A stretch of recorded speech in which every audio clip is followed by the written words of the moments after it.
Urgent meeting എന്നൊക്കെ പറഞ്ഞിട്ട് എവിടെയാ മീറ്റിംഗ് വിളിച്ച ആള്? എടാ കൃഷ്ണ സാർ ഒന്ന് പുറത്തേക്ക് പോയതാ, ഇപ്പൊ തന്നെ വരും. സാറ് പുറത്തേക്ക് പോയതാ നിന്നോട് മീറ്റിങ്ങിന്റെ കാര്യം ആരാ പറഞ്ഞത്? മീറ്റിങ്ങിന്റെ കാര്യം സാറ് തന്നെയാ പറഞ്ഞത്. പുള്ളി എന്തെങ്കിലും അത്യാവശ്യം ഇപ്പൊ പുറത്തു പോയിട്ടുണ്ടാവും. എന്നാൽ സാറിന്റെ അത്യാവശ്യമൊക്കെ കഴിഞ്ഞ് സാറ് വരട്ടെ, ഞങ്ങൾ പുറത്തുണ്ടാവും. നീ വാടാ.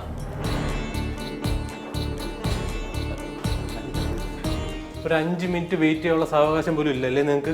സാറ് വന്നായിരുന്നല്ലേ? ഞങ്ങളിപ്പോ സാറിനെ കുറിച്ച് പറഞ്ഞതേ ഉള്ളൂ. ആണോ? അത് ഞാൻ കേട്ടായിരുന്നു കേട്ടോ. കേട്ടല്ലേ? എന്നാ പിന്നെ ഇരിക്കടാ. ഇരിക്കാം. അതെ, ഈ അടിയന്തര മീറ്റിംഗ് വിളിച്ചത് എന്തിനാണെന്ന് വല്ല ഐഡിയ ഉണ്ടോ? ഇല്ല സാർ. സത്യത്തിൽ ഈ കാര്യങ്ങൾ നിങ്ങൾ പറയാനും വയ്യ, പറയാതിരിക്കാനും വയ്യാത്ത അവസ്ഥയില്ല. ഈ ജോണ് മാത്രം തെളിഞ്ഞിരിക്കുന്നത്. ഇതിന്റെ പിന്നിൽ എന്തൊക്കെയാണെന്നുള്ള അവൻ നന്നായിട്ട് അറിയാം, അതുകൊണ്ടാണ് അവൻ കിണക്കുന്നത്. ഓഹോ, എന്നാ അവൻ എന്താ പ്ലാൻ ചെയ്യുന്നത് നമുക്ക് നോക്കാം. താരയ്ക്കും മായയ്ക്കും ഇതേക്കുറിച്ച് വല്ല ഐഡിയ ഉണ്ടോ? ഒരു പിടുത്തവും കിട്ടുന്നില്ല സാർ. സസ്പെൻസ് വിളിച്ച് സാറിന് എന്താ കാര്യം എന്ന് പറഞ്ഞായിരിക്കും നല്ലത്. എന്നാ പിന്നെ പറയാല്ലേ ജോൺ? അതെ.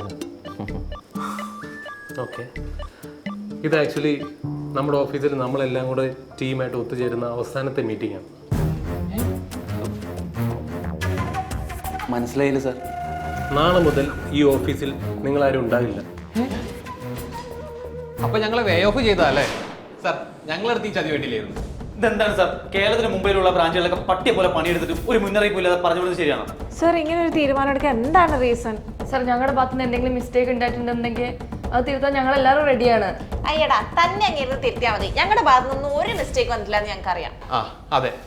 ആദ്യം ഞാൻ പറയുന്നതൊന്ന് കംപ്ലീറ്റ് ചെയ്യാൻ നിങ്ങൾ സമ്മതിക്കും. നിങ്ങൾ എല്ലാവരും ഒന്ന് ഇരിക്കും. സാർ ഞങ്ങളങ്ങ് ഇരുത്താൻ നോക്കണ്ട. എടാ സാറ് പറയുന്നൊന്ന് കേക്ക്. നീ മിണ്ടരുത്. ഇതിന്റെ പിന്നിലൊക്കെ നിന്റെ ഒരു കൈ ഉണ്ടെന്ന് എനിക്ക് നന്നായിട്ട് അറിയാം. ഒരു കൈയല്ല, 2 കൈയും. അതെ. എന്റെ പൊന്ന് മണ്ടന്മാരാ, നിങ്ങളൊന്ന് ഇരിക്കാദ്യം. സാറ് പറയൂ സാർ. നാളെ മുതൽ ഈ ഓഫീസിൽ നിങ്ങൾ ഇല്ല എന്ന് പറഞ്ഞു കഴിഞ്ഞാൽ അതിന്റെ അർത്ഥം നിങ്ങളെ ഇവിടുന്ന് പിരിച്ചുവിടുക എന്നല്ല. നിങ്ങളെല്ലാവരും ഇവിടുന്ന് ട്രാൻസ്ഫർ ചെയ്യാൻ പോകുന്നു. ട്രാൻസ്ഫറോ? അതൊന്നും നടക്കില്ല. അതെ, അതൊന്നും ഒരിക്കലും സമ്മതിച്ചു തരാൻ പറ്റില്ല. വെറും ട്രാൻസ്ഫർ അല്ല, അതിന്റെ ഒപ്പം പ്രൊമോഷനും ഉണ്ട്. സത്യമാണ് സാർ ഈ പറയുന്നത്? ഒഫീഷ്യലായിട്ട് കമ്പനിയുടെ മെയിൽ നിങ്ങൾക്ക് ഈവനിങ്ങിനുള്ളിൽ വരും. പിന്നെ ഞാൻ കാര്യങ്ങളൊക്കെ ഒന്ന് കമ്മ്യൂണിക്കേറ്റ് ചെയ്തേ ഉള്ളൂ. സാറപ്പോ ട്രാൻസ്ഫർ എങ്ങോട്ടാണെന്നുള്ളത് പറഞ്ഞില്ല. അതേപോലെ തന്നെ പ്രമോഷൻ എന്താണെന്നും പറഞ്ഞില്ല.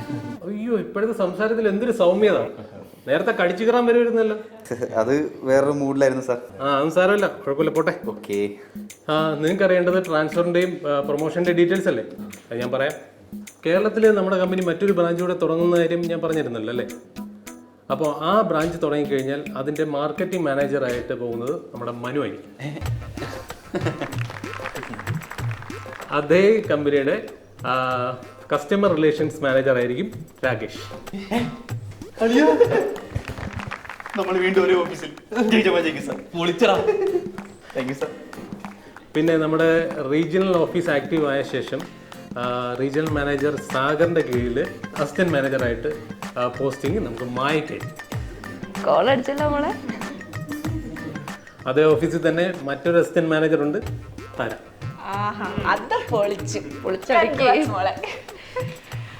സാർ അപ്പം നമ്മുടെ ഈ ഓഫീസിന്റെ കാര്യമോ? ഈ ഓഫീസ് ഇങ്ങനെ തന്നെ ഉണ്ടാവും. ഇവിടുത്തെ പുതിയ മാർക്കറ്റിംഗ് മാനേജറായിട്ട് ജോൺ ചാർജ് എടുക്കും. കേരളത്തിന്റെ ഹെഡ് ഞാനായിരിക്കും.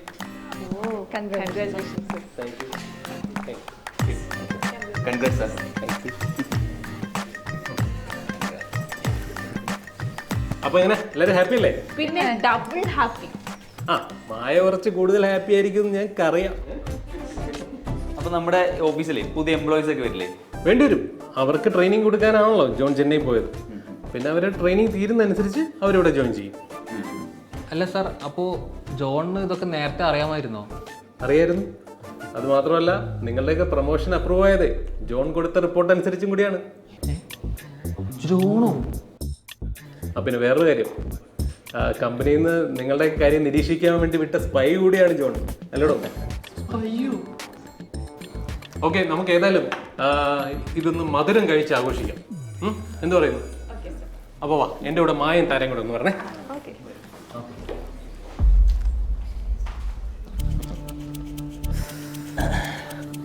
എന്താണ് രണ്ടാലും കൂടി ഓഫീസിൽ ഇറങ്ങുന്നതിന് മുന്നേ എന്നെ കൈവെക്കാൻ വല്ല ഉദ്ദേശം ഉണ്ടോ? ഏയ് എടാ, നീ എന്തിനാണ് ഞങ്ങൾക്ക് പോസിറ്റീവായിട്ടുള്ള റിപ്പോർട്ട് കൊടുക്കുന്നത്? എടാ, ഞങ്ങൾ ചെയ്തു വെച്ചതൊക്കെ നോക്കുമ്പോൾ നീ ഞങ്ങൾക്കൊരു ഗുണമുള്ള പരിപാടി ഒന്നും ചെയ്യരുതല്ലോ. എടാ ഞാൻ ഈ പേഴ്സണൽ ലൈഫും പ്രൊഫഷണൽ ലൈഫും കൂടി കൂട്ടിക്കൊള്ളുന്ന പരിപാടിയൊന്നും ചെയ്യാറില്ല. ഞാനിവിടെ വരുമ്പോഴും നിങ്ങളുടെ വർക്ക് മാത്രമേ കാണാറുള്ളൂ. ഈവൻ നമ്മൾ തല്ല് പിടിക്കുമ്പോഴും നിങ്ങളുടെ വർക്കിൻ്റെ കാര്യം റിപ്പോർട്ട് ഞാൻ കറക്റ്റായിട്ട് കൊടുക്കണ്ടായിരുന്നു. അപ്പോൾ അത് തന്നെ മതിയായിരുന്നു നിങ്ങളുടെ പ്രൊമോഷന് വേണ്ടിയിട്ട്. എന്നാലും എന്ന് കരുതി ഞാൻ അവിടെ പോയി കരഞ്ഞ് പറഞ്ഞിട്ടൊന്നുമില്ല നിങ്ങൾക്ക് പ്രൊമോഷൻ കൊടുത്തേ പറ്റുമെന്ന്. നിങ്ങളുടെ വർക്ക് നിങ്ങൾ കറക്റ്റായിട്ട് ചെയ്തു, അതിനനുസരിച്ച് റിസൾട്ട് നിങ്ങൾക്ക് കിട്ടിയെന്ന് വിചാരിച്ചാൽ മതി. നിനക്കിപ്പോൾ അങ്ങനെയൊക്കെ പറയാം, പക്ഷേ അളിയ ദിസ് മീൻസ് എ ലോട്ട്. അതെ എടാ, നിൻ്റെ അടുത്ത് ഞാൻ ഹെഡ് ഓഫീസിൽ വെച്ച് ചെയ്തതിനൊക്കെ മാപ്പ് ചോദിക്കാനുള്ള യോഗ്യത ഉണ്ടോയെന്ന് എനിക്ക് തോന്നുന്നില്ല. എന്നാലും സോറിടാ. ഈ ഒരൊറ്റ സോറി മതി നമ്മളുടെ സകല പ്രശ്നങ്ങളും കഴിയാൻ.